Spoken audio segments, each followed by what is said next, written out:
Hola, el día de hoy hablaremos sobre la ley como fuente formal del derecho. En un sentido amplio y vago, la palabra ley designa toda norma jurídica emanada del poder público, es decir, de los órganos del Estado. En un sentido estricto, por ley se entiende una disposición escrita, general y abstracta, aprobada solemnemente por los órganos que tienen potestad para ello y que ocupan un lugar primordial en el orden jerárquico en que se ordenan las normas que conforman el ordenamiento jurídico. En ese sentido, la ley es la norma jurídica aprobada solemnemente por el Poder Legislativo. Ahora bien, para que el Poder Legislativo pueda crear leyes, tiene que seguir un determinado proceso, y a ese proceso se le conoce como actividad legislativa. Entonces, la actividad legislativa es el proceso de creación de las leyes, por lo que la ley es el resultado de la actividad legislativa. Así las cosas, la ley es considerada como fuente formal del derecho, toda vez que para su creación se requiere de todo un proceso por el cual uno o varios órganos del Estado formularán y promulgarán determinadas reglas jurídicas de observancia general, a los que se les da el nombre específico de leyes. Debo aclarar que a continuación hablaré del proceso legislativo a nivel federal, es decir, el proceso por el cual se crean las leyes federales. ¿Por qué hago esta aclaración? Pues porque también existe un proceso legislativo de carácter local, mediante el cual se crean las leyes de cada uno de los estados de la República Mexicana, incluyendo a la Ciudad de México. Hecho la anterior aclaración, continuemos. Entonces, el proceso legislativo federal tiene su fundamento en lo establecido por la Constitución Política de los Estados Mexicanos, la Ley Orgánica del Congreso General de los Estados Unidos Mexicanos, el Reglamento para el Gobierno Interior del Congreso General de los Estados Unidos Mexicanos, los reglamentos de cada Cámara y los acuerdos parlamentarios adoptados por la mayoría de los miembros de cada una de ellas.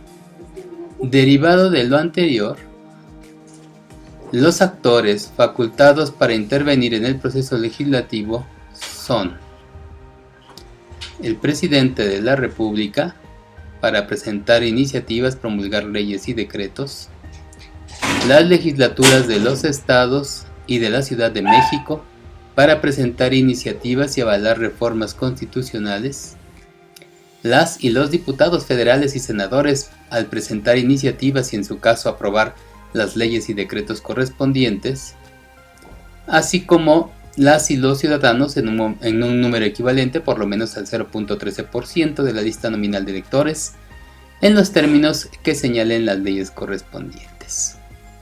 El proceso legislativo está compuesto de 6 etapas, que son la iniciativa, la discusión, aprobación, sanción, publicación e iniciación de la vigencia. En primer lugar está la iniciativa, que es el acto por el cual determinados órganos del Estado someten a la consideración del Congreso un proyecto de ley. Una iniciativa de ley o decreto es el documento que los actores facultados para intervenir en el proceso legislativo presentan ante cualquiera de las cámaras del Congreso de la Unión para su estudio, discusión y en su caso aprobación. Ahora bien, el derecho a poder presentar iniciativas de ley o decretos pertenece, de acuerdo con el artículo 71 de la Constitución Política de los Estados Mexicanos, a el Presidente de la República, a los diputados y senadores al Congreso de la Unión, a las legislaturas de los estados y de la Ciudad de México y a los ciudadanos en un número equivalente por lo menos al 0.13% de la lista nominal de electores, en los términos que señalen las leyes. Como podemos apreciar, la ley otorga un lugar privilegiado al Presidente de la República al momento de poder presentar una iniciativa de ley ante el Congreso de la Unión, es decir, ante el Poder Legislativo.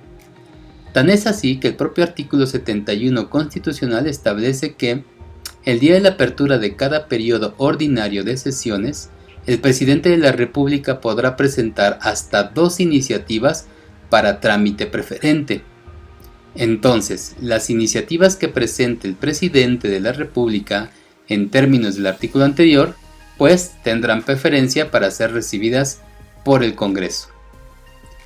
Por su parte, los diputados y senadores del Congreso de la Unión, en virtud de ser los representantes del pueblo, ya que han sido elegidos democráticamente mediante el voto, también tienen un lugar privilegiado, pues cualquiera de ellos podrá presentar una iniciativa de ley sin el apoyo de nadie más, es decir, no requiere del apoyo de otros diputados o senadores, ni siquiera el apoyo de su partido político.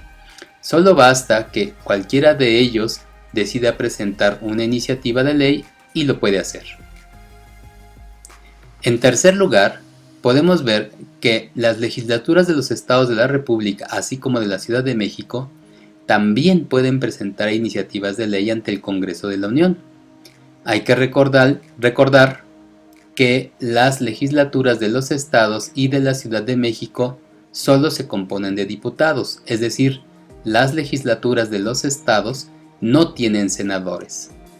Bien, pues bajo el mismo principio aplicado a los diputados y senadores del Congreso de la Unión, cualquiera de los diputados de las legislaturas locales en lo individual podrá presentar iniciativas de ley, ya que también fueron elegidos por el pueblo, justamente para que, velando por los intereses de estos, crearan leyes para su protección. Finalmente, la Constitución Federal otorga a la ciudadanía el derecho directo de presentar iniciativas de ley ante el Congreso. Sin embargo, a diferencia de los diputados y senadores, los ciudadanos en lo individual no tenemos ese derecho. Solo podremos acceder a él si el grupo de personas que estamos presentando la iniciativa de ley representamos el 0.13% de la lista nominal de electores, que de acuerdo con la página web del Instituto Nacional Electoral, al 27 de agosto de 2021, esta lista nominal es de 90.075.370 ciudadanos registrados, por lo que el 0.13% nos daría un resultado de 118.398 ciudadanos que tendríamos que estar firmando esa iniciativa de ley. Pasando a la segunda etapa del proceso legislativo está la discusión. Vale, por discusión, como etapa del proceso legislativo, debemos entender el acto por el cual las cámaras del Congreso deliberan acerca de las iniciativas, a fin de determinar si deben o no ser aprobadas. El Congreso de la Unión cuenta con 2 cámaras, la Cámara de Diputados, compuesta por 500 diputados, y la Cámara de Senadores, que está compuesta por 128 senadores. Ahora, se denomina Cámara de Origen indistintamente a cualquiera de las 2 cámaras del Congreso de la Unión, a la cual va dirigida una iniciativa para continuar con el proceso legislativo, es decir, analizar, discutir y en su caso aprobar, en primera instancia, la ley o decreto presentado por alguno de los actores del proceso legislativo. Una vez aprobada la iniciativa, es discutida en la Cámara Colegisladora, que en este caso opera como Cámara Revisora. Entonces, hay que tomar en cuenta que las iniciativas pueden ser presentadas ante la Cámara de Diputados o ante la Cámara de Senadores. Sin embargo, cuando se trate de iniciativas que tengan que ver con contribuciones, empréstitos y reclutamiento de tropas, tienen que pasar primero por la Cámara de Diputados. Entonces, a la Cámara en donde inicialmente se discute un proyecto de ley se le llama Cámara de Origen y a la otra se le llamará Cámara Revisora. Lo anterior tiene sustento en el artículo 72 constitucional, que establece que todo proyecto de ley o decreto cuya resolución no sea exclusiva de alguna de las cámaras se discutirá sucesivamente en ambas. Pasando a la tercera etapa, que es la aprobación, Esta aprobación es el acto por el cual las cámaras aceptan un proyecto de ley. Esta aprobación puede ser total o parcial. Para la aprobación de una ley se sigue el siguiente procedimiento. Una vez recibida la iniciativa de ley, el presidente de la Cámara de Origen manda la iniciativa a la comisión correspondiente según el tema de la ley. Posteriormente, la comisión deberá estudiar la iniciativa para emitir un dictamen, mismo que será discutido por el Pleno de la Cámara. Una vez discutido, el Pleno de la Cámara de Origen vota en lo general el proyecto. Si es aprobado, se pasa a discutirlo en lo particular, es decir, artículo por artículo. Si se lo rechaza, se vota si devolver todo el proyecto a la comisión para que lo reforme y reinicie el proceso legislativo o desecharlo. En la discusión en lo particular podrá rechazarse partes de la iniciativa, en cuyo caso se envía a la comisión para su reformulación.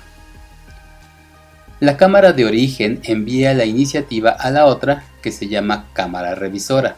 En este punto, el proceso legislativo es similar a lo ya visto. El presidente de la Cámara Revisora envía el proyecto a la comisión relevante, que elaborará un dictamen que será discutido. El dictamen es votado en lo general y en lo particular. Si la Cámara Revisora lo rechaza en lo general, se regresa la iniciativa a la original con las observaciones correspondientes. La Cámara original puede aceptar las revisiones o rechazarlas mediante mayoría absoluta, es decir, la mitad más uno. En el segundo caso, se regresa a la revisora para su consideración, que para aprobarlo necesitaría la mayoría absoluta. Si es rechazado nuevamente, tendrían que esperar hasta el próximo periodo de sesiones para volver a presentar esa iniciativa. Ahora, si la revisora solo desecha, modifica o adiciona en parte, la discusión se limitará a esa parte. En caso de que ambas cámaras no logren ponerse de acuerdo en lo particular, podrán votar por mayoría absoluta, expedir la ley o decreto solo con los artículos aprobados y reservar el resto para su votación posterior. Una vez que sea aprobado por ambas cámaras, el proyecto de ley o decreto es enviado al jefe del Poder Ejecutivo, es decir, al presidente de la República. Pasemos a la cuarta etapa, que es la sanción. Se da este nombre a la aceptación por parte del Ejecutivo de una iniciativa aprobada por el Congreso. Entonces, una vez aprobada por ambas cámaras, el proyecto de ley es enviado al Poder Ejecutivo, quien podrá manifestar su acuerdo y promulgarlo o bien rechazarlo. Cuando el presidente rechaza una iniciativa, se dice que ejerció el derecho de veto. El veto puede ser total o parcial. El primero consiste en que el jefe del Ejecutivo rechaza la totalidad del proyecto. El segundo, en que solo rechaza algunas partes. Si las 2/3 partes votan a favor de la iniciativa, esta se devolverá al Ejecutivo para su promulgación, dejando sin efecto el veto presidencial. Todo lo anterior tiene fundamento en el artículo 72, apartado C, que establece que el proyecto de ley o decreto desechado en todo o en parte por el Ejecutivo será devuelto con sus observaciones a la Cámara de su origen. Pasemos ahora a la quinta etapa, que es la publicación. La publicación también recibe el nombre de promulgación, que es el acto por el cual la ley ya aprobada y sancionada se da a conocer a quienes deben cumplirla. La promulgación de leyes federales debe ir acompañada de la publicación de la ley en el Diario Oficial de la Federación. Esta publicación de las leyes federales tiene su sustento en lo establecido por el artículo 72 constitucional, apartado A. Ahora pasemos a la sexta etapa, que es la iniciación de la vigencia. La vigencia de la ley es el momento en que se hace obligatorio su cumplimiento. Puede coincidir con la fecha de publicación en el periodo oficial o puede ser otra, señalada por la misma ley. en sus artículos transitorios. Un concepto que cobra relevancia cuando se habla de la vigencia de la ley es el de vacatio legis, el cual deberá entenderse como el tiempo durante el cual racionalmente se supone que los destinatarios del precepto estaremos en condiciones de conocerlo y por ende de cumplirlo. Bien, pues en el derecho mexicano existen dos sistemas de iniciación de la vigencia, uno llamado sucesivo y el otro llamado sincrónico. El sistema sucesivo se da cuando la ley en sus artículos transitorios no fija fecha precisa para el inicio de su vigencia. Entonces, en el artículo 3 del Código Civil Federal se prevén dos hipótesis para este sistema sucesivo. Uno en el lugar donde se publica y otro en lugar distinto al en que se publica. Primero, hablemos del lugar en donde se publica. Este hace referencia al lugar donde se publica el Diario Oficial de la Federación, y en este caso, la vacatio legis será de 3 días, es decir, la ley entrará en vigor al tercer día de haber sido publicada. Ahora, en lugar distinto al que se publica, hace referencia a un lugar distinto al en que el Diario Oficial de la Federación es publicado. En este caso, la vacatio legis se forma sumando a los 3 días ya mencionados en el primer supuesto, un día por cada 40 kilómetros de distancia o fracción que exceda de la mitad. Ahora veamos el sistema sincrónico. Este sistema es utilizado cuando la ley, en sus artículos transitorios, fija la fecha precisa para el inicio de su vigencia. Este sistema se prevé en el artículo 4 del Código Civil Federal, que establece: si la ley, reglamento, circular o disposición de observancia general fija el día en que debe comenzar a regir, obliga desde ese día, con tal de que su publicación haya sido anterior. Pues bien, esto es todo acerca de este tema. Espero, como siempre, que sea útil para ustedes. Eso es todo, nos vemos en un próximo video.